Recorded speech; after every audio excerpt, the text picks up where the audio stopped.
కానీ ఈ ఇద్దరిలో ఎవరు సక్సెస్ అయ్యారో చూద్దాం. రామ్ ఏం చేశాడు అంటే సేఫ్ అని అనుకోని బ్యాంక్ ఎఫ్డీలో ప్రతి ఇయర్ 2 లక్షల రూపాయలు ఇన్వెస్ట్ చేయడం స్టార్ట్ చేశాడు.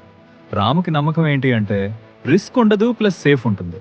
కానీ రఘు మాత్రం కొంచెం డిఫరెంట్గా ఆలోచించాడు. సేవింగ్ ఒకటే సరిపోదు, ప్రొటెక్షన్ కూడా ఉండాలి. అదే 2 లక్షల రూపాయలని ఒక చైల్డ్ ప్లాన్లో ఇన్వెస్ట్ చేశాడు.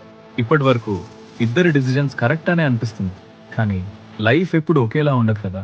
5 years తర్వాత ఒక అన్ఫార్చునేట్ యాక్సిడెంట్లో ఇద్దరు చనిపోయారు. ఇక్కడ నుండి రియల్ డిఫరెన్స్ స్టార్ట్ అవుతుంది. రాము కేసులో ఎఫ్డీలో ఉన్న అమౌంట్ అంతా అక్కడే ఆగిపోయింది. ఫ్యూచర్లో ఇన్వెస్ట్ చేయడానికి ఎవ్వరు లేరు. చైల్డ్ ఫ్యూచర్ అన్సర్టనిటీలో పడిపోయింది. కానీ రఘు కేసులో ఇమీడియట్గా 20 లక్షల రూపాయలు డెత్ బెనిఫిట్ ఫ్యామిలీకి వచ్చింది. అలాగే ఫ్యూచర్లో కట్టాల్సిన ప్రీమియమ్స్ అన్ని కంపెనీనే పే చేసింది. రఘు ముందు ప్లాన్ చేసినట్టుగానే చైల్డ్కి స్కూల్ టైంలో 5 లక్షల రూపాయలు పేఅవుట్ వచ్చింది.